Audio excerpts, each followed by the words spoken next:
Look, I had to share both intro videos because they're both so good. My guy Matt on Twitter at SportsMattCLE hooking us up with the great Baker Mayfield video is as the vibes are strong around the Browns making moves, man. So we're excited.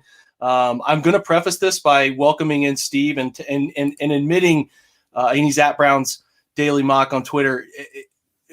Listen, I think we just went through 5 minutes of this off air. We didn't go live, and I'm pretty embarrassed to say that, but that's okay. I've been doing StreamYard for I don't know, 2 months, 3 months now, and I actually dating back into the season, I was doing it on my own with these film reviews. So yeah, it's pretty embarrassing. We were 5 minutes in, and I'm like, okay, why is no one saying anything, or why aren't we?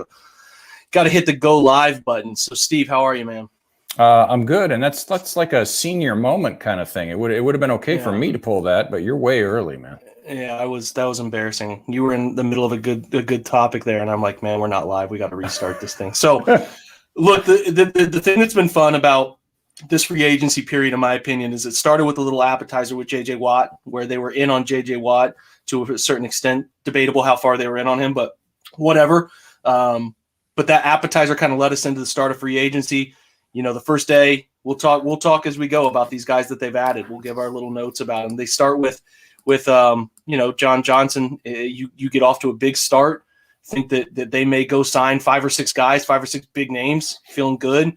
They kind of slow down, but they've made some really great signings too. And in terms of who they've signed, we're going to go through each one. And John Johnson kicks it off. And I wrote about him in the film room, talked about him on, Cleveland Browns Daily 97.1 here in Columbus too. The guy that you wanted in this free agency cycle, in my opinion. Every bit of someone's at your front door. Every bit of the guy that they needed for the situation that they were stuck in. So talk to me about what you think about him. Yeah, absolutely. I mean, I can't say anything that we haven't been saying for months and hasn't been written in the past few days. Versatile, young, aggressive, smart, incredibly smart. Does everything you want to do. And I think one of the important things, and this is a common theme for this past week, not only did they get him, they got him at the price they wanted.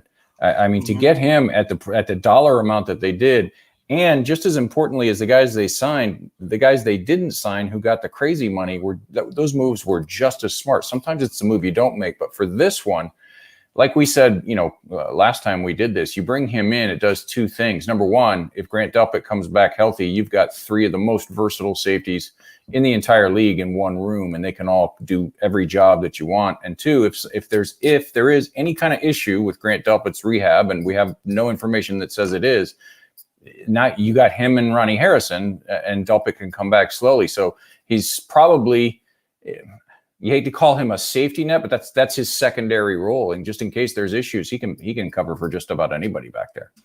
Yeah, that's the best part of it is flexibility in position. Positional diversity for him, positional diversity he's creating for the entire defense it's a beautiful thing. I should say, too, this is a heavy Q&A section until about 9 o'clock. We're a little behind here. But get your questions, and now I will post them when we get to the Q&A part. We're going to speed fire through this thing, kind of talking about who they've signed. I did like Tack McKinley, lottery ticket player, in my opinion. A guy who obviously had, I think, a pretty solid first 3 years. Not overachieving, but just a solid first 3 years. Fell off last year, groin injury, some disconnect in the front office there in Atlanta between him and what was going on. We don't necessarily know that, but to me, it's like you look at Shaq Barrett, the turnaround he had post Denver, and you think, okay, maybe a lotto ticket in that mold. Maybe he comes in and has a 10-sack season when he's working isolating against the opposing tackle. Sometimes a change of scenery is really good, man. Like the second chance, second opportunity. My NFL life's on the line here. I got everything in front of me still. That thing can rejuvenate a guy, right? Yeah, and playing across from Myles Garrett certainly doesn't hurt either, And I think part of the thing with Tack was, and we see this with guys, not just edge rushers, but all guys every single year, there's at least a couple. I hate to use the term overdrafted, but a lot of people didn't think he was a day one guy. And when you are a day one guy, you have certain expectations. So if he had been picked, mid day 2 or something like that, which is where a lot of people had him, it wouldn't be as disappointing, if that makes sense, So plus, like you said, he's young, he's extremely athletic, and when he's right, man, he can be fierce, and that's what you want across from Myles. Especially, like you said, they brought him in on 1-year flyer deal. If it doesn't work, they really don't lose much. But he's right now they're expecting him to be that edge 3, and I think he's more than capable of being that. I think he's actually more of an edge 2 when he's right and healthy. Yeah, it had to be the guy in Atlanta, right? I mean, Vic Beasley never became what they thought he would, so he was trying to be the guy. And he's just, some guys aren't able to handle that role. So hopefully Tack can break out in Cleveland. That'd be fun. Moving forward here, and again, I'm noting your questions as you asked them. Malcolm Smith, bringing back, smart, savvy move. Modern will linebacker, better in coverage, than playing the run, but was actually adequate against the run. I wrote about him last year, how he was saving that room. And it's ironic to think, had Mac Wilson not gone down with that injury in camp that we all got riled up about, he probably wouldn't have seen Malcolm Smith on the roster. So it's a good signing, in my opinion. And I think it's a good, cheap deal to keep him around for another year. You in it? Absolutely. It's what we expected. Everybody that has been, saying for months they want to, spend a bunch of money on high draft capital on linebacker. I mean, we'll have to wait and see, but it would be unlikely. The smart move was always him, BJ Goodson, on relatively, short, cheap deals, or maybe a free agent from another team in that similar vein, and then maybe a late third round, early fourth round flyer like Jacob Phillips, something like that. Again, that just always seemed like the logical way to go at the position. He's still playing well. And again, it's a short deal. It's not huge money, so easy to get out of if it doesn't work. Glad to have Hollywood back. Yeah, great to have him back. I mean, again, not a guy who is going to win separation against press coverage all the time. Not a guy who's going to necessarily make every single big play thrown his way, but a guy who's in the right spots when he needs to be there, right? Like, reliable player, great against zone coverage, will surprise you with athleticism on occasion, go get the football. The connection with Baker Mayfield is well documented. And I'm sure Baker appreciates having 82 back next year. And just for the value, again, he's not making the 4, 5, 6 million people thought. He came back for 2.5, a little under that. So a great signing, right? Yeah. Every quarterback has that security blanket on third down, and they know where he's going to be without even looking. And that since 2018, since the first time Baker went under center, he had that with Higgins. Some guys just have it, and you can't explain it. It's almost mystical. So, yeah, especially, again, and we're going to keep saying this, I think as long as Andrew Berry's at the helm, at the price they got him, how can you not be happy? It's a great signing to keep him around.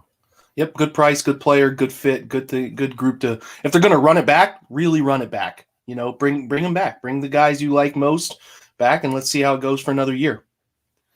Yeah, they bring back JoJo Natson too. Look, a guy who they were using in gadget plays, jet sweep stuff, deception. Thought maybe one time they were going to give it to him.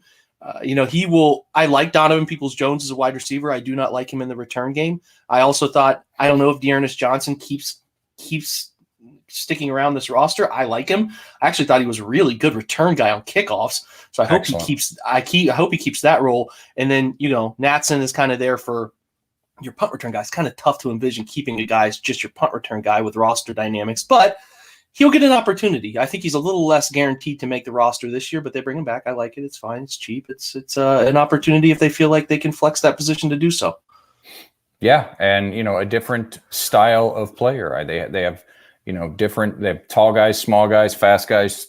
Slower guys. Jitterbug. He's the jitterbug. Yeah. They don't really have anybody else like that on the roster, so he'll have his chances. Agreed. And now they bring in Troy Hill too, man. The guy who, well documented, one of the better slot corners in the NFL, based on what you want to believe documentation wise. I'm going to write on him tonight. A player is hit 30 years old this year. He'll play at 30. But I don't think that matters all too much. Contract won't be a true 4-year contract. They'll be able to get out of it as he hits 32, 33 years old. As usual, they structure these things in a smart way. But for how Troy Hill's playing and pushing into his age 30 year, he seems to be really coming into his own.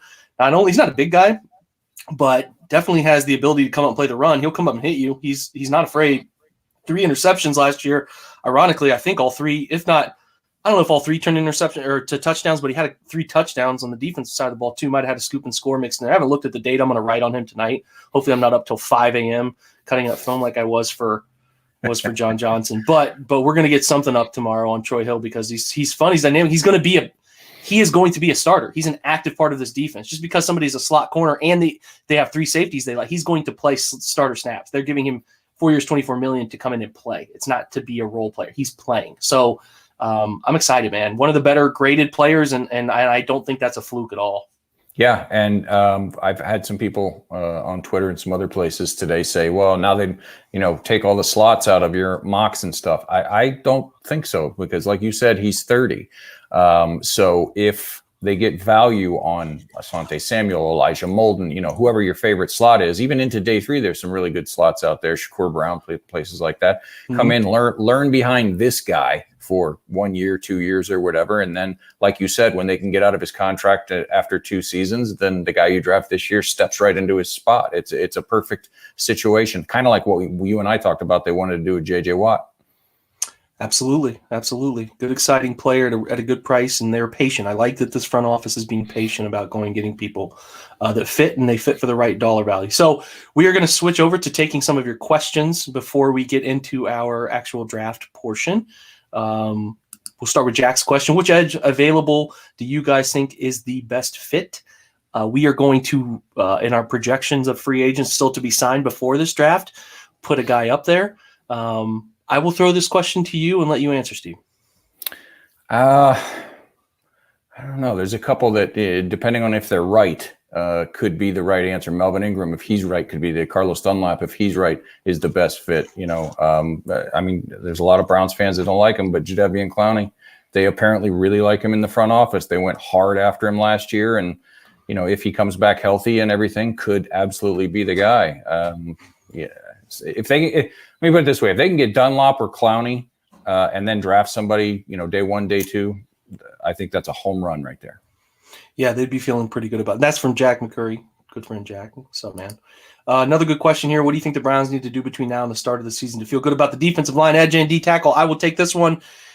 I think they have to add another edge, whether that is let me put it this way. I like Porter Gustin. I think he's an okay rotational player. And if he's your 4th defensive end, I'm fine with this. So between now and the draft, I would prefer they go into the draft without a need. I would prefer that they sign one of the close to 30s or just over the hump of 30 defensive ends to alleviate the concern of if we don't draft this guy, what are we going into the season with? I don't like that feeling. Doesn't mean that if they get up at pick 26, pick 59, pick 89, pick 91, they don't take the guy because he's the best player on the board. That's a different discussion. But I want them to go get that guy. And now the defensive tackle discussion becomes even more interesting as the future is worn. And Steve and I have talked about this several times. You have Sheldon Richardson for what appears to be another year, and then you have Andrew Billings on a 1-year contract. So those 2 frontline guys are pretty solid. Still some things that could be restructured with Sheldon Richardson. We'll see. Jordan Elliott, uninspiring rookie season. Maybe he flashes, and next year they're going to give him every opportunity to keep getting better. I was unimpressed, but he could keep getting better. So that's 3 guys they know are in the rotation. Vincent Taylor left. Bummed about that. But that happens. He's a good player. I thought he was going to play somewhere. I was hoping it would be in Cleveland, but not. So I think that they do draft a guy. I don't know. Maybe they go get a Sheldon Rankins. We just talked about Akeem Hicks being put on the trade block. Listen, if that guy is truly available and you can get him for something reasonable, holy home run. That would be. Yes. He's an unbelievable football player out of Chicago. So if you could go get that guy, I'm interested, especially with his contract's not overwhelming. It's a 1-year deal, and you can evaluate after that. We talked about Geno Atkins, another guy, veteran, knows the AFC North, maybe due for a bounce back post-injury. That's another veteran. We'll see. But there are good options too. There's options we're going to talk about in this upcoming mock draft that we do at 26, 59, 89, and 91. Good players will be on the board in that position. So we will see what they end up doing. But they have to add. They got to, at bare minimum, in my opinion, add one at each of those positions through either free agency or the draft. So we'll see if they end up doing that. Let's keep going through questions here. Alden Smith's an interesting name who has come up. I know he's got a very checkered past. Some people have brought him up, had a nice year last year with the Cowboys when he came back. So I just don't know that they're overlooking that stuff in this front office in terms of how they're structuring their team building. But Alden had a nice bounce back year when the Browns played them week 4. The Cowboys had an anemic defensive performance, but he was their best player on the field. This might not be saying a ton, but whatever. And we talked about Carlos Dunlap. I think he will definitely be in the mix. Got to keep going through questions here. Okay, here we go. Taking all the activity AB has made so far in free agency, do you think it's more likely to extend Baker this season or exercise 5th-year option? Not really a free agency question, but an important question. What do you think, Steve? Gosh, it's so hard to say because we talked about it last time. There's so pluses and minuses and waiting. If you force me to guess, I think sometime this summer they get it done. Because I think they really, really liked what they saw from him last year, especially the curve just kept going up and up and up. And he put the team on his back down the stretch a couple times and just absolutely willed them to scores and victories. So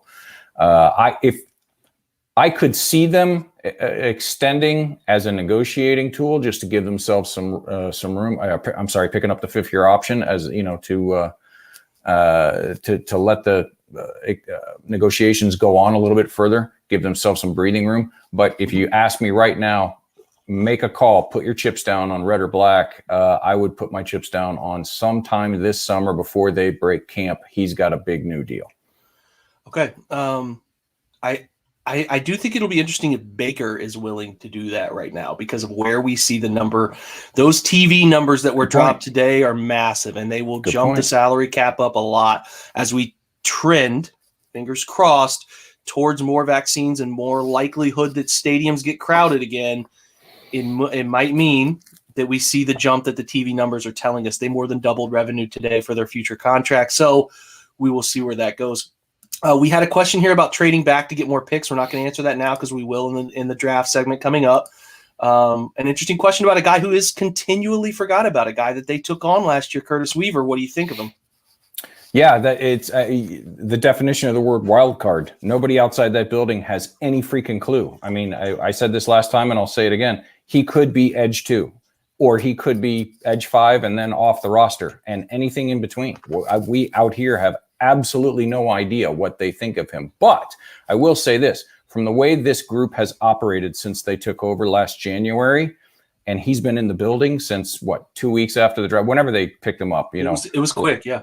On IR in this building with this coaching staff, this front office, they're not taking any, he's been working. Let me put it that way. Whatever there is to get out of him, they're going to get it. So if he is what they apparently thought he was, because they made a quick move to get him, I think we could all be in for a surprise. But out here with the information that you and I have, no clue, no idea.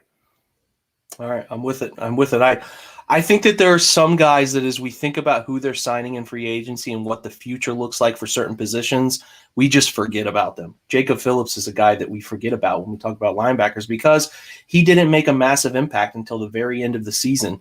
And I think they really like him. And I think they're not totally concerned about a lot of things about money value for certain guys because they like that guy. And the same can be said about Curtis Weaver. They might like him a whole lot more than we understand. Right. And that's why maybe they don't mind just going into the draft and taking someone in the mold there and being young opposite Miles and saying between Tack, Curtis Weaver coming back healthy, and this young pick, somebody's going to step up and take this role. Right. That's a plausible route. Another guy along the interior of the defensive line that you have texted me about several times, if Ndamukong Suh wants to come to Cleveland and the price isn't outrageous, the door's right here, buddy. Come play for a year, and we'll take it. Because if you watched him in Tampa Bay last year, that guy's still playing, man. He's good. He's still very good, and it would certainly help up front for a group that definitely needs to get. I just think they need to have as much depth up there as they possibly can. So we'll take a couple more questions here. I saw one that I was interested in putting up here. Man, this is a good one because if I'm as truly coming from Egypt, that's awesome. First of all, Thank you for taking time, man. Yeah. Yeah, go ahead and answer this one. What do you think our best option in the draft is at the end? I guess we're going to answer that a little later. We'll talk with 26, but like the best option's probably Kwity Paye. I would think like he's up there. If we could take any of them, probably. I don't think we talk about him because we presume he's going to be gone. Right. But I think we'll really answer this question, Ahmed, when we get up to our pick in the draft here shortly. Butt Naked Wanda, nice. Do you think this front office would bring back Vernon on a cheap deal? Listen, I like Olivier. I think he was really good in the role they brought him here for. But you're over 30 and you're dealing with an Achilles injury, and it's tough to just give away money. I just don't think it's going to work out. I just don't see a route at which that reunion is possible. So the only way I can see it realistically happening would be like a mid-season thing if they're struggling at that other edge spot, and none of these guys that we've talked about have stepped up, and he's back quicker than you would expect a guy his age from an injury. Then maybe you sign him, week 10, week 11, give him a limited role for the stretch run, something like that. But other than that, unless he has some superhuman recovery that none of us can imagine happening, unfortunately, and I'm like you, I really like the guy. I just don't see it happening. I thought he brought a really good presence to Cleveland, man. Like kind of similar to Miles, the quiet confidence, go out and do your job and work. He was that guy. I like what he brought here. Our good friend Andy, am I worrying too much about interior D-line depth, or do they truly need another guy, maybe even a starter? I don't know that they need a starter. Billings and Sheldon are good enough, but they need a player. They don't need just a bot. They need a player. Right. They need a guy who they can rotate in and feel good about, because when they brought in their second unit last year on the defensive line, they were lacking a guy who could be an edge shooter or something of that nature. So I do hope they go get somebody. I'd be shocked if they didn't, to be honest. I'd be shocked if they don't sign at least somebody and then probably draft somebody as well. I would very much agree. Last question before we bring Cory in. Hello from Seattle. What's up out there? You guys think Delpa will be ready for next season? I think they have. Let me put it this way. I think Grant will be ready. If you've watched videos of him getting ready, he looks the part. I think he's getting there. I think he will be ready to play, and Grant will be of the mentality, I'm ready to roll, let's go. I think they will be very slow with him.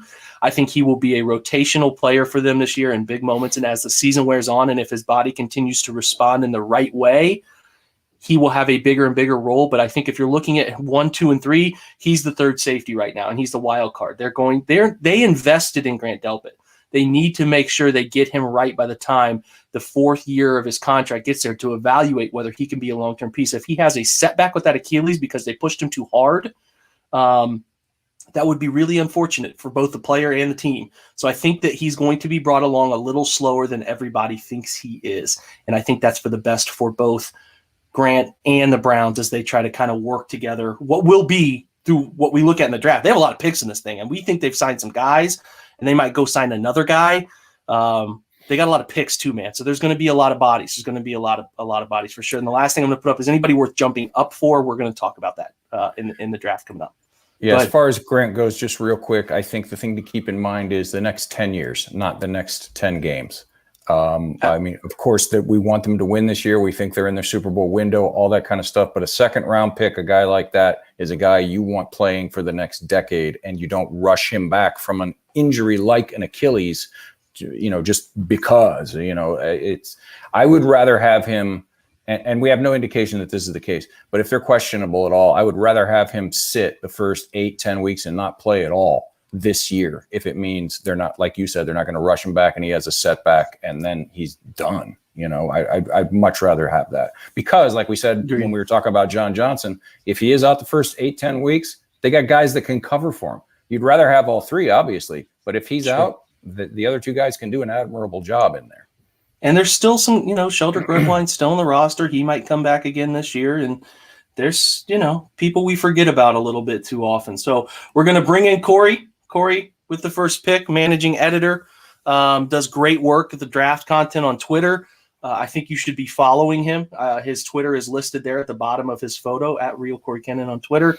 Does a fantastic job breaking down prospects and not just watching a couple snaps and throwing highlights up. He goes through it all, man. And I think that's important as we look at people. So as we do more of these mocks, Stephen has great expertise in this area. I try to dabble. I'm not a guru. So I try to bring on people whose draft opinions I value and put in work. And Cory's one of them. Cory, how are you, man? It's good to be here. How you guys doing, Jake and Stephen? It's good to get together. Hey, man. Yeah, thanks for coming on, man. We're rocking. We're rocking. So did I miss a good question here? Is an older vet corner still possible? Sherman, Rhodes, Fuller? Maybe. It's sure. Yeah, it could be if the price is right, if they're not expecting too much. But we're going to talk about that. Let's throw back up here our guys that we think they might take. Oh, look at that slide. Oh, we forgot George Sinnett. They brought him back. A 1-year deal. We'll see if he's going to be a practice squad guy. Okay, we're going to talk about two players that we think are totally projecting, not predicting. They're going to sign two guys at these positions. We think we just picked two guys. The first guy is a nice fellow who played in Houston and Tennessee and had a nice highlight of ripping a Michigan running back's head off. His name's Devin Clowney. They flirted with him last year and could not find the right amount of money. Mick the dog just asked, do we re-sign Kevin Johnson? We do not, because he signed with Tennessee, so he is gone. And it's probably for the best for everybody in that regard. So, yeah, we signed Clowney. Again, there are many options. Vinny Curry, Melvin Ingram, Carlos Dunlap. They could sign any of those guys. We just picked Clowney for this exercise because there was a connection of interest. So Yeah, that's the guy we signed there. So we go into this draft thinking that we have 3 really good edge players and a 4th player in Porter Gustin we like a lot. So keep that in mind as we shape this draft, as we do this. And then lastly, as it goes through, another guy who's been rumored to be connected to the Browns, Maslin Boyd, Garyon Conley. They're going to bring him in, another outside corner, has predominantly played outside, has not had as good of a career as he has wanted, but has been better than I think a lot of people think he has been. So I think it would be another guy who's a nice lottery ticket player that could turn his career around near his hometown and in a place that needs him, and I think is a schematic fit too for what he likes to do. So we bring in those 2. So consider this, fellas, Cory, Steve, as we look at our mock draft. And we have talked about this off the air, Steve and I, that the picks in the later rounds get crazy. So you folks who are paying attention, I'm going to give 2 caveats here, okay? We're using the Pro Football Focus simulator because, in my opinion, I think it gives you the most realistic players available at the positions. I think that of all the ones I've done, it is a really nice valuation of players. Please ignore the grades. They are stupid, and they are just there because that is the brand that Pro Football Focus has. Do not evaluate this mock on the grades. Please. Thank you. Also, remember, we signed, on top of all the players the Browns in real life have signed, we signed Clowney, who's going to play a lot of snaps at edge, and we just signed Conley, who is going to fight to get snaps and be a third, potentially beat out. He could beat out Greedy and be the second corner and maybe the boundary corner. Who knows? So do not come at us because you skipped to the draft part and you forgot that we did free agents before it. So here's how we're going to do it. Let me get this out of here. Let me share the screen on the right with this pulled up. Do you have big We are print not this time? I hope. I don't know. Let me see if I can zoom in. It's not looking great to start. That's all Can right. I I'll figure hold it on? out. Hold on. There we go. All Yeah. right. We're not perfect, but we're better. So, all right. Caveat reminders again. We are I'm just going to say it. We're not going to move up. I don't see the Browns moving up. I don't see them desperate for any position or player enough to move up. Could it happen? Obviously, yes, it could happen. But for the sake of this, gentlemen, I don't project a move up. This simulator does not have people call us before our pick. We can trade out of our pick when it hits our pick. So we would need to discuss whether we would trade up now. I don't think they trade up, period. Do you, either of you, want to object on that note? No. I'd be stunned. Me too. Okay. Let's do it. We are going to start the draft. Trevor Lawrence. That's a shocker. Okay. Justin Fields might be a shocker there. Who knows? Jamar Chase. Okay. All right. Ooh. Boy, that'd create quarterback controversy in Philly. Kwity Paye goes 8. So we were talking earlier about where he would go. He's probably going to go relatively high. Did I Dallas see Barmore needs go him. 5? I think he might have. Yes, he did. That's really strange. I don't think that is going to happen at all, but either way. I don't think he gets to 26, so it's not out of the realm of craziness. Kyle Pitts going 17 is pretty low. Okay. So Aziz is gone. I know all 3 of us love him. He is gone at that 21st or the 20th selection. J.C. Horn is gone. Mac Jones to Pittsburgh would be phenomenal. I'm sorry. I would love it so much, but whatever.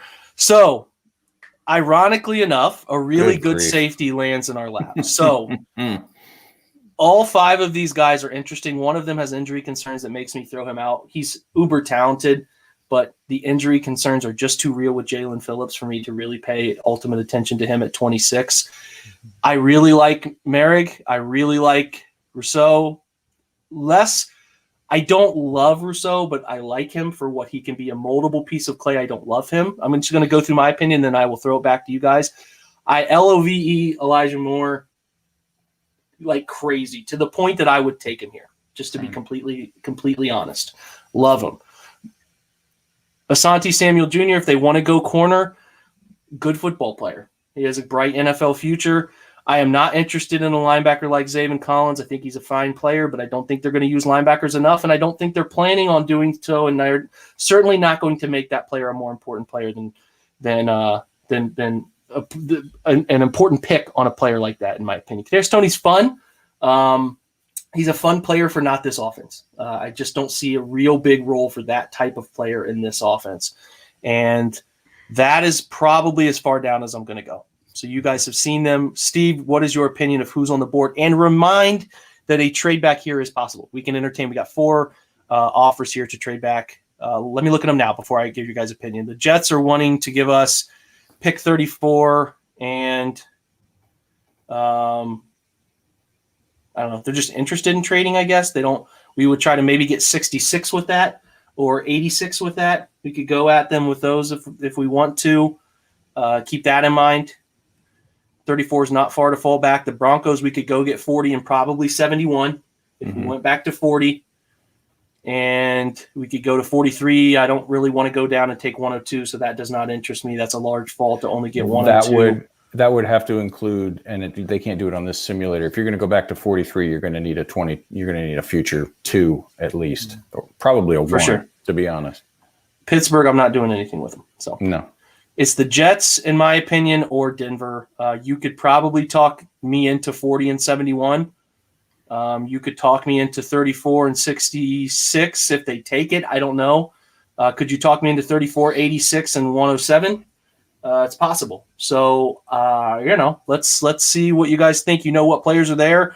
We will vote on trading down after we talk about – I want you guys to give your insight on the players because that's important. Go ahead. Steve, go. With the free agency that we had and the 2 guys that we simulated that they signed here, that's the situation that we've been talking about for a few weeks now, where a trade down might end up being the best option. I don't think it's blatantly the best option. As much as I would absolutely, if they love Moehrig, grab him and run all 4 of them out there. I have no problem with that. Signing Clowney gives you the opportunity to let Rousseau grow and learn for a year or 2, and he's definitely going to have to. I can't argue with Elijah Moore, although I personally think this wide receiver class is deep enough that I'm just not as high on the day 1 wide receiver train as some other people are. And I absolutely love Asante Samuel Jr. Like we talked about before Cory came on. The signing of Troy Hill at 30 years old gives Asante Samuel a year or 2 to learn and adjust to that really tough slot position in the NFL behind a veteran before he has to step in and assume that full-time role. So right here, I would try to get the Jets or the Broncos to trade. That would be my pick. But if we're going to pick a player here, I would go with Asante Samuel at this point. Yeah, I do love Elijah Moore enough to take him at 26 as well. I think he's probably he's a top 5 wide receiver. If Bateman were on the board, this would be a no-brainer for me, especially looking at all the free agency moves and assuming Conley and Clowney as well. Moehrig is interesting, just considering Harrison, Delpit, Delpit a little bit, Nor Johnson are known for being rangy over the top, but more sticky and off man. And so that makes Moehrig appealing in this defense to have that. I definitely – listen, I think you hit a nail on the head there. I think John Johnson has not played a ton of deep safety. He's been a more approachable deep half guy. He's been a slot guy. He's been an inside linebacker guy, and he's been an edge support box guy. He has not been a free safety type. He's probably hovered at around 100 snaps a season there. So and Grant Delpit he was more of a free safety by nature at LSU, but he's a guy again that we're going into this thinking, right? The idea of Grant Delpit is great, but maybe he's not quite there. So the Moehrig thing gets really real there. So I think you make a great point about that. Keep going. Mm-hmm. Yeah, and then with Rousseau, if we're assuming we're signing Clowney, Rousseau is so raw based off of his tape when he was 19 years old. So we don't know how he's been training. We don't have any tape. We know he's bulked up. We know he has inside-out versatility. And if we're assuming Clowney is on the team, I would think that's a pretty good player to mold after and learn from for a year before having to take good snaps. But based off of 2019 tape, having no 2020 tape and seeing how raw it was, I would be very iffy to take him right there either. So I'm probably on board with trading back as well. I'm not as high on Asante Samuel Jr. as some, but I would probably be on board with trading back here. But if we were to take a player, it would probably be, Elijah Moore is tempting, but probably more. Okay. It's very close. All the options are very close. I mean, you could talk me into any of them, and I'd be like, okay, yeah. I mean, there's not one option there that I hate at all. Yeah, I think we offer a trade because I think that I think A, they're going to really be interested in a trade, and B, I just think they're going to feel okay with who they have. So I think they're good. I think we try to get 66. It's not crazy to think that they would give up 66 to move up and get someone the Jets really love. I know that would be their third first-round pick, but you got a new coach who is going to be aggressive at getting his roster right. So I say we try 34 and 66 and see what happens. A game or not. Yeah, the other thing is, the value in this draft, as is frequently the case, between about 40 and 90, there's just a ton of good players that would fit various places here. So, well, let me ask you this. I will alter my course with you guys here. If they're okay, granted, some of these guys, let me put it this way. Is there anybody who would be at pick 26 with a realistic threat here that you would not let the Browns pass on? If you were at the table, you'd say, we're not trading out of this pick, flat out, period. We're keeping this pick right here, and we're taking this guy. Is there anybody you would not you would not trade out of this spot? Like, okay, for example, guys that I think are realistic, JOK is a guy that could be there. Barmore's taken 5th. I think it's realistic he gets into the 20s. He could be there. Who else could be there? I mean, Aziz could definitely be there. Ojulari out of Georgia. Bateman could be there. J.C. Horn could be. Is there anybody that gets there at 26 you're like, man, I gotta take him? For me, it's Rashad Bateman. I wouldn't pass on Bateman if I had the chance. Not a chance. Okay. He's a fun player, man. What do you think, before free agency, there would have been 3 or 4 guys, but they've done so well at the positions of need. And by all accounts, I can't imagine they're going to continue to do well. Maybe Kwity Paye, but I don't think that's realistic. But other than that, I mean, I love Aziz Ojulari. Absolutely freaking love him. But if you're going to, if somebody calls you with 34-66 and, maybe throw in some change this year or next year, something like that, and you can still get a Joe Tryon or a Peyton Turner in round 3 or something like that, I don't know that the difference long term is enough for me to pass that up for the extra players you would get in a trade down. Okay. I think we still offer the trade. Are you guys okay with trying this? Yep. Yeah. Okay. I think it's a good trade. We're not falling very far. There's still going to be good players on the board, and you picked up a hell of a pick. Pick 66 is a hell of a pick, so let's keep going. The Jets came up and got Phillips. Man, I'd hate Merrick in Baltimore. God, I would hate him in Baltimore. Kyle Trask. There we go. Kyle Trask, first-round pick. Yo, that pick for Buffalo is realistic for sure. Elijah Moore with Tom Brady. Okay, cool. All right, so we're up. And everybody that we were interested in is now gone. But listen, there's still some good players. That's okay. I was hoping one of them would still be there. Then we look like geniuses. Okay, so we could entertain another. There's only one team interested in a trade. 48 feels too far to me, so I think we just stick and pick a player. But the thing that's interesting is it's tackle guard depth is what's mostly here, and that's not what it's interested. The Browns are interested in. So guys, let's do this. Let's look at positions we think they will be interested in. Wide receiver is one.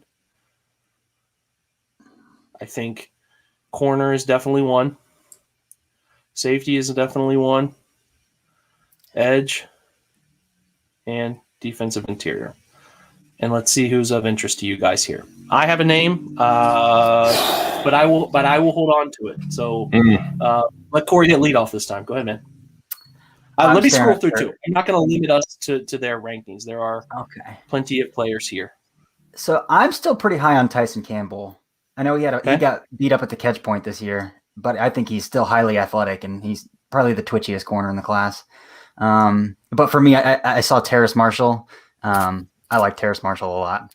I do too. 6'3", runs as fast as he does and can flip his hips as quickly as he can. I think that's hard to go wrong there. I can hear the cry of all another LSU player is going to be hurt all year. Okay, Steve, what do you think? I see three guys right in a row that I could throw a dart: Terrace Marshall, Lee McNeil, Elijah Molden. Any one of those, I would be absolutely tickled pink. But yeah, I'm with Cory. I know we've both been much, much higher on Terrace Marshall than the general population for a long time now. I think he's absolutely fantastic. Again, I really like the depth of this wide receiver class. I think you can get a tremendous player at that position, even 2 or 3 rounds later, anywhere in the top 100 especially. But if you wanted to go that way, I just, at this point, it's way higher than we took him last week. But with the lack of moves that we made at the interior of the defensive line, that might push the need part of BPA, might push McNeil a little bit higher for me at this point, because I don't know that there are other guys that I like, but nobody I like as much as him on the interior of this, in this class. I think McNeil's good, man. I need to see his testing numbers, and they might be out there somewhere already. As I don't have them. I haven't seen them. If he tests as well as he plays, I just think he's really good. And I think he fills an important position for the future, because they don't have a future right now. And he's like, he looks like a cheeseburger away from a perfect circle, but he plays so fast and he's so powerful. I'm all in on McNeil here. I love Terrace Marshall too. If they didn't re-sign Hollywood, I probably would be interested. The thing that's tough, guys, is this: with their defensive interior and with wide receiver, all of these questions are up next year. All of them. Jarvis, Odell, and Rashard Higgins are all on the table at the end of next year. I mean, Billings, Sheldon Richardson are on the table at the beginning of next year. So there's no clarity for any of the important players at the position going forward. So I don't think you're wrong taking a wide receiver. Maybe they don't get a ton of snaps this year, but that doesn't mean they're not an important part of the future. Like that to me is like, overcrowded receiver. Yeah. Like, you need to pay attention to what's coming. Mm-hmm. I personally think McNeil is a very good football player. So I think I would prefer to take him here. And I do think there will be some good wide receivers later, but I also don't think that there will be anybody near McNeil's level later. So right. I'm going to go that route. Are you okay? I know, Cory, you're out on the fringe on that one. What do you think of McNeil as a player? You like him? I think he's a great player. Okay. So I'm cool with him. I think we take him there. I feel really good about it too. I saw some comments about, you should never draft for need. You should never draft for need. And I've addressed this so many times. You don't reach for need. That's the clarification that where that gets muddy. Need is absolutely a part, not all of, but a part of the BPA formulation. Because you've got 2 guys right next to each other, and you've got an all-pro and a solid backup at one position and nothing at the other position. You're not going to sit there and tell me you don't grab the position of need. That's just, of course it's part of it. You don't reach for need, but drafting a solid player at value who's also a position of need, absolutely 100%. And I think too, the thing about McNeil I like the most is he's a rare shade who can get pressure on the quarterback. If you watch his film, he has moves, he gets pressure on the quarterback, he put up pressure numbers. And what is Jackson Carman doing up here? He should not be rated this high. Oh my goodness. I have my player. I'm just going to say his name right now. And then I'll throw it to you guys. I think I really like Greg Newsome. I think I really, really like him. And I think I really, really like him at this spot. Twitchy, smart, fits the need that they have opposite of Denzel. I would also be fine with the Fadu Melifonwu, and then I probably butchered that. And Javon Holland's a good football player too. I think for where we're sitting, Marvin Wilson is now out of the equation. I'm not huge on Ronnie Perkins. I did not like how he tested. I did not like his body style as much as I hoped. Davion Nixon is gone. Najee Harris, who I think will be gone at this point, but whatever. None of those other. I mean, you could talk to me about Joseph Asai, but again, if I butcher names, I'm sorry. I'm not great at it. Okay, I'm doing my best here. I'm of the board of Greg Newsome. And as we sit here today, even with picking up Conley, I think he's a damn good football player and fits what they do. So, but I could be talking to someone else too. So, Steve, what do you got? Yeah, I mean, I think as far as what we did, Conley's a nice pickup, but I think everybody is counting their chickens before they hatch as far as Greedy goes. We hope he comes back. We're rooting for him, but he didn't say he was back on the field. If you noticed, after he sent out that thing that said I'm back, the next thing he said was he was about 50 or 60%. So counting on him and saying, oh, we got Greedy, we don't need to draft another guy or sign another outside corner, I think that's not the way to go. So getting another outside corner is definitely on the table. And there's two names. I love Greg Newsome, and I don't think it's a secret that I'm a huge Ifeatu Melifonwu fan. So either one of those guys. Personally, I would lean towards Melifonwu. He's got more tape. He's been sturdier, and I think he has a bit more versatility to his game. But Greg Newsome's totally fine from here. But as I sit here and look at it, and you scrolled a little bit, those two guys and nobody else really for me at this point. I don't know how you feel, Cory. I could also be talked into Asai, but I too prefer Melifonwu to Newsome. They're both very twitchy athletes in their own regard. Melifonwu is just so fun, though. I mean, he'll come up and hit you. He's pretty sticky. You'd like to see him be a little more physical, use his size a little more at the line of scrimmage.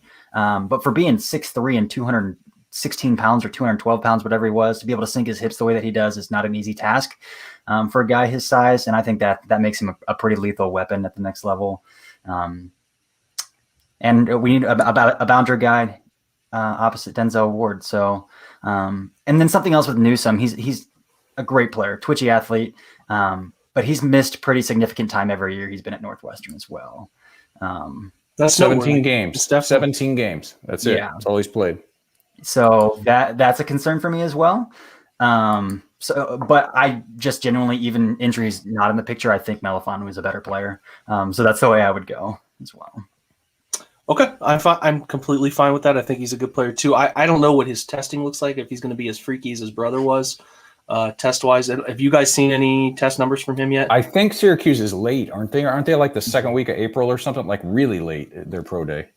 I know in an interview he told somebody that he would be in the 4.4s, and I would expect his vert to be pretty. His explosive drills to be pretty significant as well. Okay, cool. Somebody asked, did we get Conley? Yeah, we took Conley in this scenario. We did. Somebody asked, not in real life. Yeah, he is. That is not. Yeah, good. That's a good point. Because that might be what the question was. We have not. That was just a projection. We are not going to look at D tackle probably at 66 because we took. But I do like Nixon quite a bit. Yeah, that'd be a great range for him. Some potential off the field stuff too, from what I've heard. Yeah, there was some weird there. Yeah. Oh, really? I hadn't heard that. I'm gonna send me that after we're off here. Got it. Okay, so we're gonna take Melifonwu here and keep moving.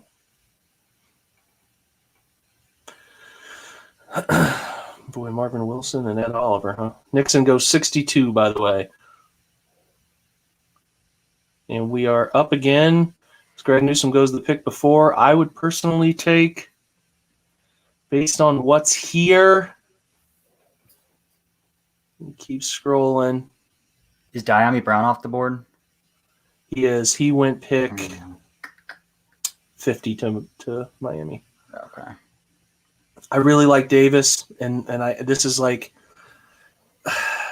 boy, man, Davis's film covering Kyle Pitts is pretty interesting, man. Like he's fun. I'm very interested in him if they're taking a linebacker in this general area of 89, 91 in this extra pick. That's a guy I'm interested in. Joe Tryon's a guy I'm interested in.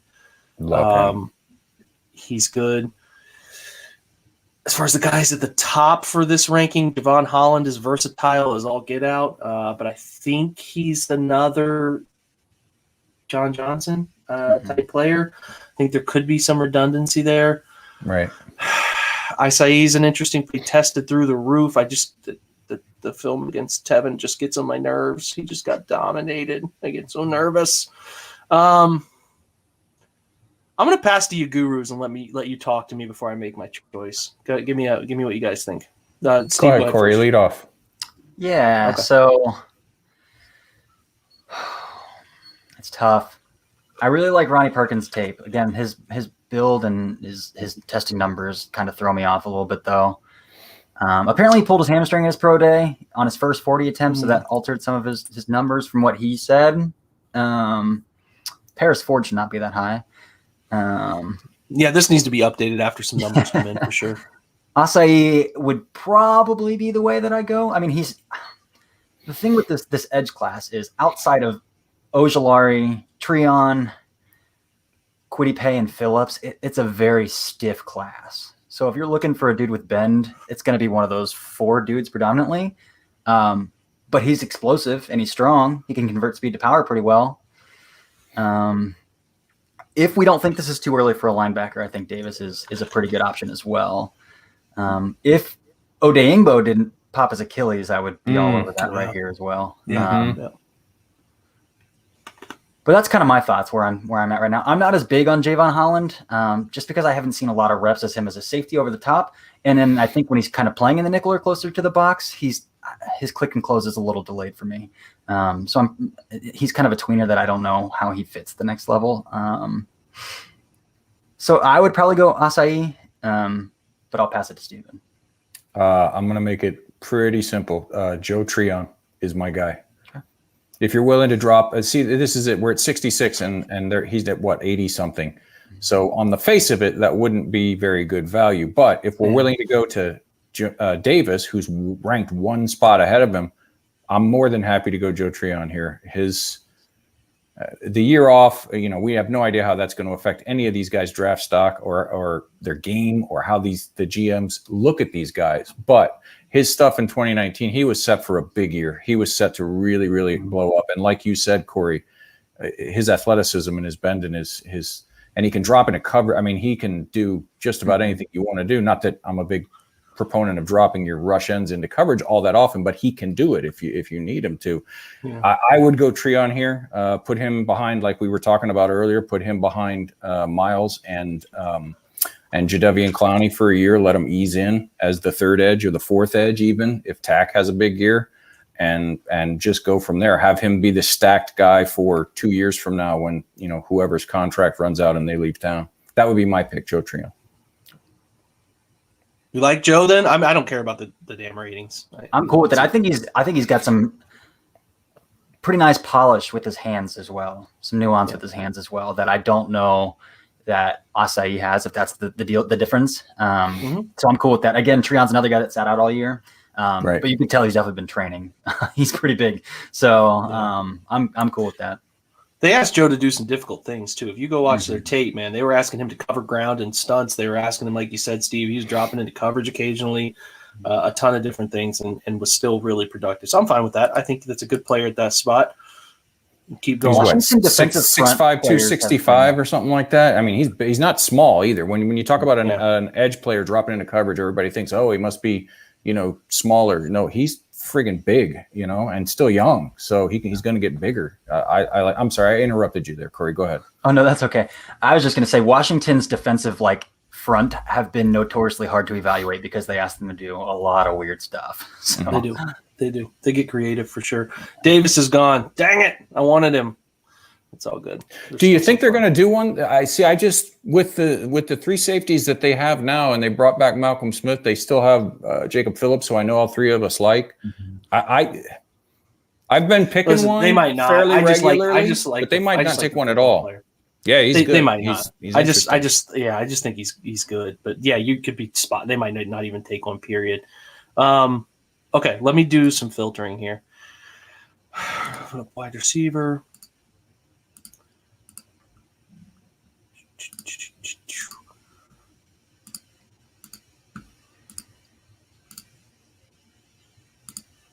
We'll throw a linebacker in there for fun. You have interior offensive line in there? I can. Throw IOL in there, just for shits and giggles here. The giggles are shitted. Let's do it. Let me pull this up a little bit so people can see who've been selected of late. And we are up with an interesting spot.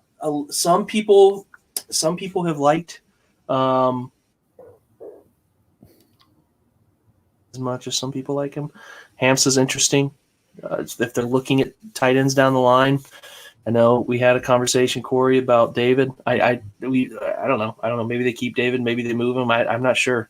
Monty Rice ran slow. He's out of the picture. Yeah. Kelvin Joseph's a corner that some people have said, hey, that guy could be into the first round. Right. I don't know. There's about the reason. that. Right there is the reason I wanted you to put IOL up. That guy right there, that Oh. D3 Quinn Miners. Gotcha. Yeah, he's a good player, and you got to think, guys. 2 years from now, Joe Batonio's contract's coming running, and There's no way definitely they're can't tell her what Tony just got. There's just Teller's not going to. But it's interesting that. Listen, I think Teller's crazy enough to find a way to stay in Cleveland too. I just think he likes it. I'm not saying as a prediction.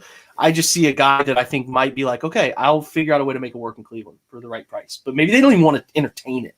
So yes, interesting. And then you got to think too. JC Tretter's 31. pushing the limits here, and Yep. and a great guy, great player. But we don't know what Nick Harris is. We don't. He's undersized. It may work out for him. It might not, but he's definitely undersized. And Miners there's beasted concern in there. Mobile. Yeah, absolutely. And his videos of him blocking trees. And I respect any Division III football player who can be of as value as he is, because you got to be good, man.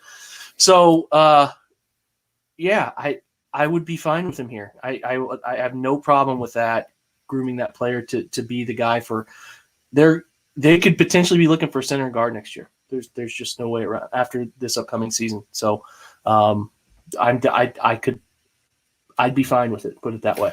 I wasn't pitching him. I just wanted to see where he was on the board, and this is generally the I range think I he's see good. him in. So Yeah. if they're going to do it, and he's around at these picks, I don't think it's as unlikely as I thought it was even just a few weeks ago. I think it's worth at least a discussion. So, and we just did that. So. Trey Walker, very good too. I like him a lot. Mm-hmm. there's a lot of good football there. 2-2s right there. I know Tufele is a guy that we've liked a little bit. I know we're probably not looking at that position. Trey Williams is a freak. So I have a question. Do we think that Billings can be a plug? Do we think that the intention of Billings on the roster is to be predominantly a 3-tech, or do we think he's plugging? Because if not, we need a 1-tech pretty bad too. Well, we just took a 1-tech. Right. Yeah, we just took McNeil. Yeah, I forgot about that. But I think he's a 1-tech. I think he, dating back to Cincinnati, he was playing a 1. I could be wrong. I have to go back and look. I wrote on him so long ago. I honestly can't remember if he was a shade. You guys keep talking. I'll figure this out. Hang on. No, I can't do it on that one because everybody will see. But you guys can keep talking about who you want to select. Yeah. Come on, Jake. Let's see your browser history. Yeah, well, Man, I don't like Surratt. I don't like Surratt either. Let me check stats here. Surratt's outside. This is. I don't. BPA? I would be totally fine with Hamza. I'd be fine with Trimble. I'd be fine with Quinn. I'd be fine with Kelvin. There's wide receivers I like in Trill or Trey Walker. You guys, is there anyone you feel strongly enough about to make it happen? I think it would be tempting for them to take a look at Brevin Jordan if they see that athleticism sitting on the board still at this point. It's interesting. It's not a need, but yeah, I don't think tight end was necessarily a need last year either. I think you're onto something. I think they're going to have one in the pipeline, a young one learning pretty frequently as long as Kevin's here. And you've got Hooper's big contract, 2 years is 2 more years that he's around. We don't need to get into the fact that Njoku could be here for 10 years or could be gone before this broadcast ends, and we have no idea on his future. So yeah, you could talk me into a tight end here. Can we see the wide receivers? Because I know, Corey, you're champing at the bit to get a wide receiver here. Can we see the rest of the guys that are close? Hang on a second. Remove positional boundaries. Billings has been a 50-50 guy for Cincinnati. Okay. For the better part of 2018 and 2019. In 2017, he played a little bit more shade than he did a 3. So take that for what it's worth. I don't like either of those 2 receivers this high that are sitting at the top right there, and Cade Johnson or Jalen Darden. Mm-hmm. I don't like them that much. Can we see just the receivers, Jake?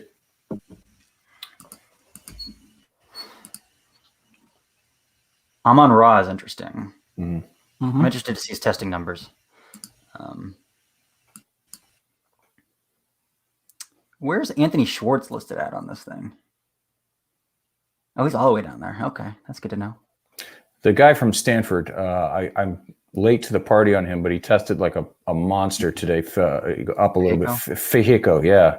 Interesting. I don't know about this high, but interesting if he's around in that DPJ range from last year. He's another big, super fast and interesting dude. So, yeah, I don't know. I don't love these receivers right here, to be honest. Okay. The value here. I don't like any of them at that spot either. But guys, we're up in 2 picks. We have 2 picks in a row here, essentially. Right. Okay. Yeah. I mean, Jake, you know me. I never have enough corners in my mocks, so you could go Kelvin Trill back to back here, and I'd be a happy camper. Not that I'm pushing that, but you don't have to talk me into putting another corner on the roster ever. Yeah, if we're looking at potentially with Troy Hill being 30, Trill Williams is a dog. I mean, he's just got that mentality you can't teach. And he's good. So I would not be opposed to Trill either. I don't want Roche. I think, Miners, Trill, and who else? Potentially, if we're going BPA, Brevin Jordan. What do you think of Kelvin Joseph, Corey? I like Kelvin Joseph. I think he could be a borderline first round talent. I think there's a reason why he's probably not going to go first round with all of that talent as well. But I like him. I think he's a good player. I don't think that's ever been the question about Kelvin Joseph, though. Right. Yeah. And another guy like Greg Newsome, he's only got 15 collegiate games. So, lack of tape with this front office. It's something it might not take them completely off their board, but it's something to discuss for us out here trying to figure out what they're going to do. I love Tutu Atwell, but he's pretty far down on the board, and I'm wondering if maybe we can wait on Tutu Atwell. I had that conversation with Steve about just not sure if that type of player, Tutu or Kadarius, are guys that this offense wants. The structure of the way the offense is run, if that's a type of player that they want. Up-Hop's really interesting too. Yeah, but we have so many safeties. I would lean. Yeah, I would lean Trill here. I think his upside alone is enough as an athlete to mold into being a good player. And then I would be more than fine with Quinn with pick 91 because I think he's a top 100 player without a doubt. And I do think they have to keep a big part of Baker Mayfield's turnaround, man, has been the consistency of line play. And when they play well, he plays well. So you have to keep investing in the offensive line. I just think it's a smart move. So for the sake of the fact that we could be sitting here doing this for about the next 10 hours, we're going to take Trill because we like him. If I can find him. Have you guys seen him or have I passed him? I'm making myself nauseous here. Where's the Syracuse guys? Is he gone? No. He was there when we scrolled before. Is he running? Oh, he's 128. Oh, yeah. Okay.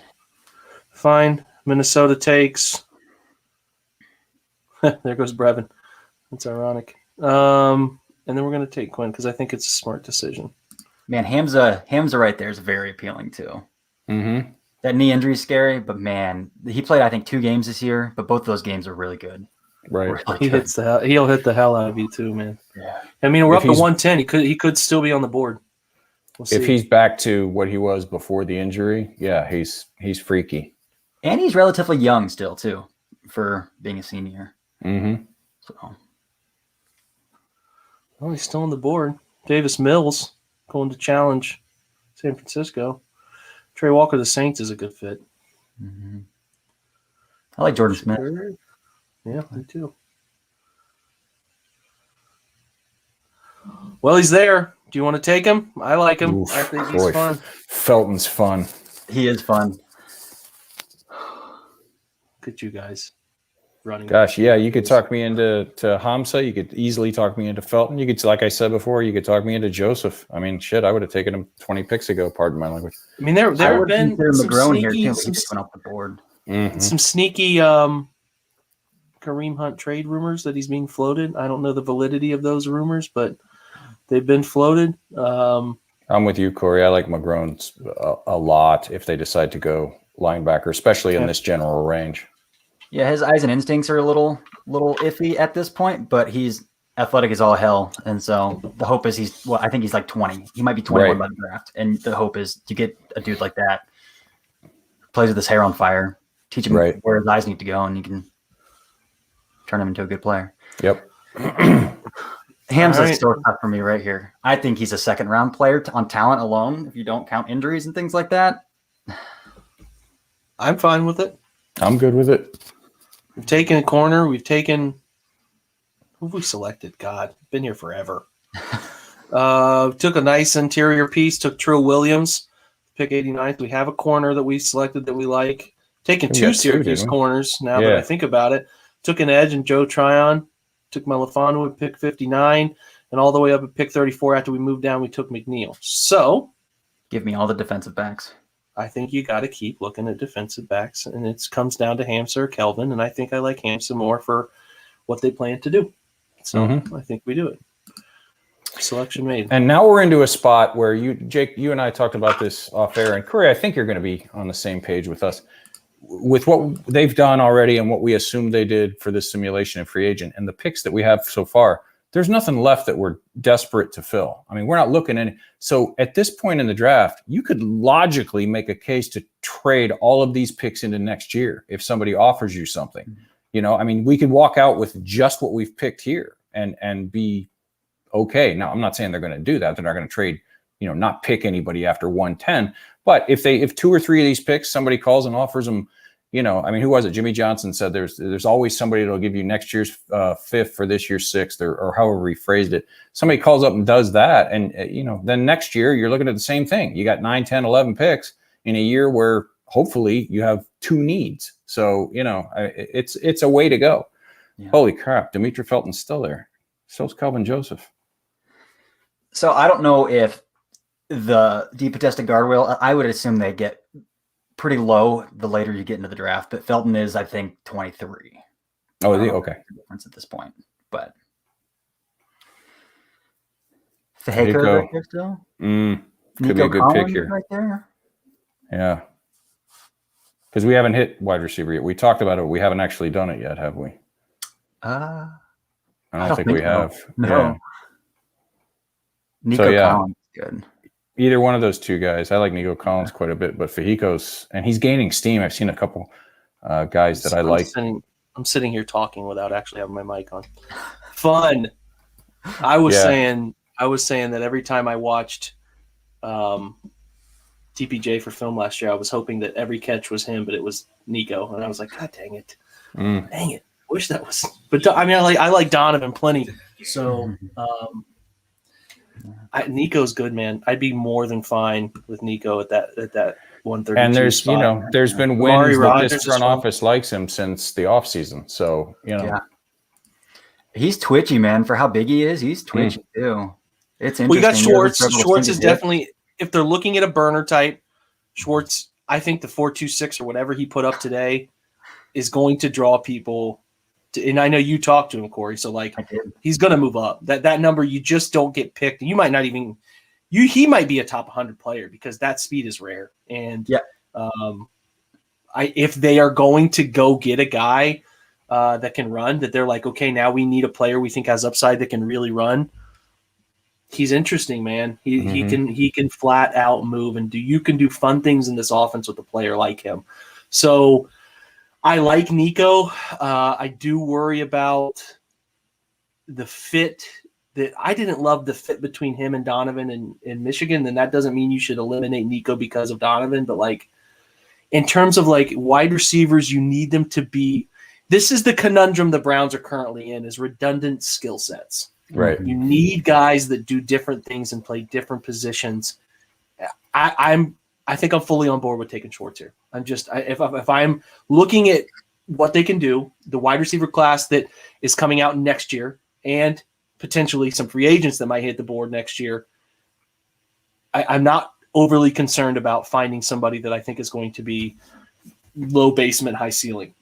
I'm looking more at what can a guy give me that I know is going to work in this offense. Oh, that guy runs a 4.26.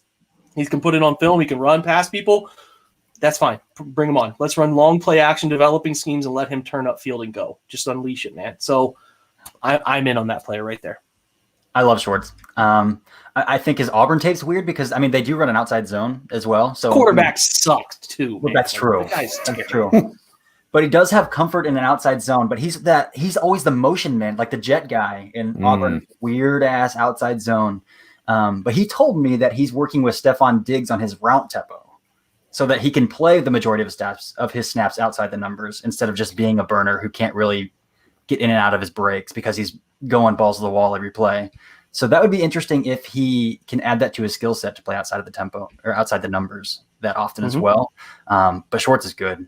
And that speed's not going to be on the board at this point. The no way in hell, right, Steven? So yeah. Well, let me ask you guys, because you're better at breaking down the film and the scheme and the stuff that I am.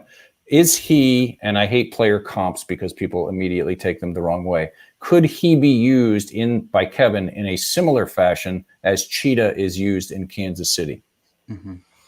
Because if you can add that element to what the offense already has, you're talking dangerous, and not, Baker winking at you dangerous. I'm talking like really freaking dangerous.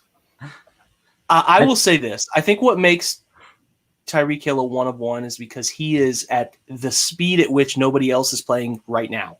And that's rare. And that is so rare. And Kadarius Toney has some of that. Rondale Moore has some of that, but they're not that. So like what makes him dangerous is that he has short speed, but it doesn't take him build up time to get there. Not that it takes Schwartz forever to get to where he's going, but the tenths of a second that matter to getting there is what makes him so freaky. And his stop start. I don't think Schwartz has that. He doesn't have that. He's bigger, longer, different body type too. But that doesn't mean that you can't figure out ways to use it. The jet sweep stuff, toss, pass, fly sweep stuff, that stuff is money for him because he can build the speed in motion. And he can be I've talked at nauseum about the Browns not only need to find wide receivers who separate and guys who can vertically run down the field, but you have to have guys who separate horizontally too, because that's important to stretching the field. And what Kansas City does really well is they make you defend all 53 and a third laterally, or whatever the number is of a full football field, sideline to sideline. That's important. So, he's not that player, but he can do things like him. He can do some things like him that make your offense fun, in my opinion. Okay, I can shut up. I mean, I don't know that I like him, but I'd be fine with Amari Rodgers. I like Nico.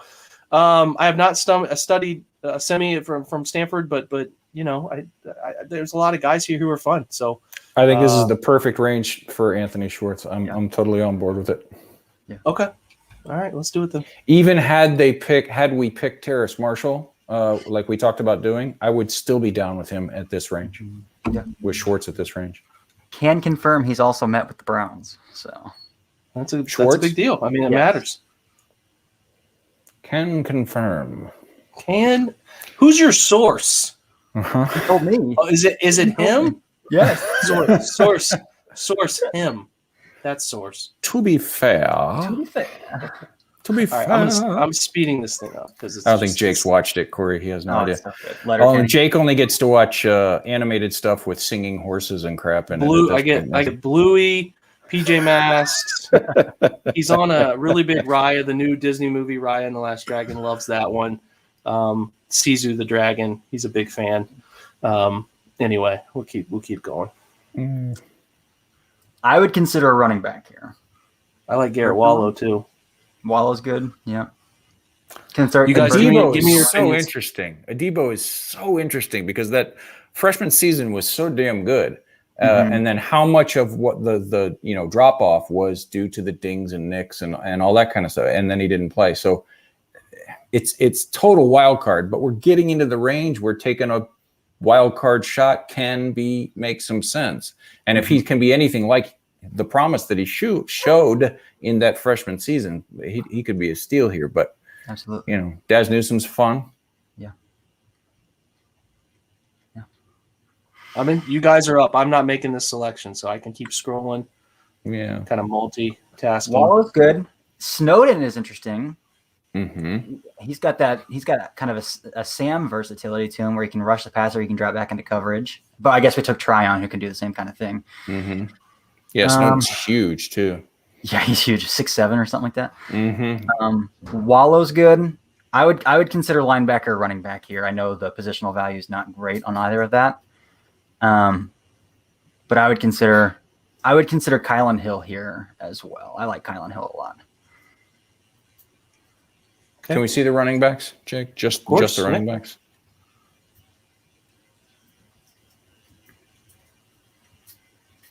Oh, Javian Hawkins is good too. He's explosive. Mm-hmm. Not really an outside zone kind of one cut back though. Elijah Mitchell's interesting from Louisiana. I think this is too high for him as far as the Browns are concerned. Not necessarily him as a player. I could go with Kylan Hill. Final answer? We haven't taken a linebacker yet, though, have we? We have not. I really do like Wallow there. Mm-hmm. Convert I don't have to talk me into him. I've annoyed the crap out of my timeline with Garrett Wallow stuff since like June, so wouldn't have to talk me into it. Converted safety, so he's pretty athletic, good in coverage. I'm cool with that. We in? We're in? I'm in. All right, let's do it.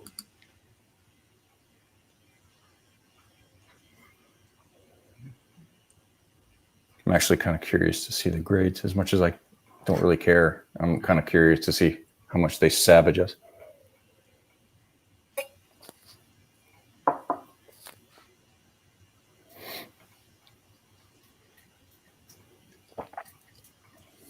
And they will. They won't cut any breaks. All right. How do you not like a guy named Wop? Man. It's a really hot topic in society, that word, too. Ironically enough. Trey McKitty's fun if we're looking at late tight ends. I like him quite a bit. Mustafa Johnson's got some fun tape. Mm-hmm. They have met with Tony Fields. Quentin Morris has got some interesting traits. Jacoby Stevens this late is nice. Mm-hmm. Mm-hmm. Jeez, David Moore.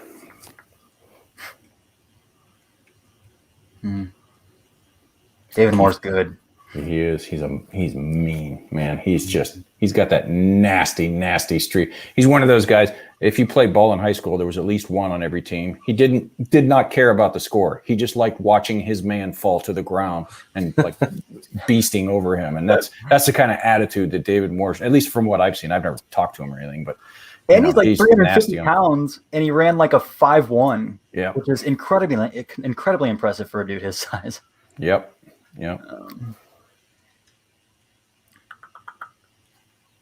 I've spoken with him briefly, and he says he loves to get out wide and knock defensive backs on their butt too when getting out wide. So, David Moore, yeah. Oh God, yeah, it shows up in his tape too.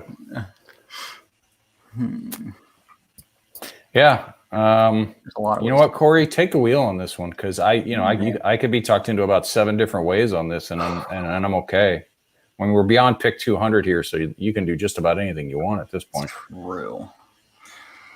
Trey McKitty's good. Trey McKitty's good. Man. Sitting around here this late.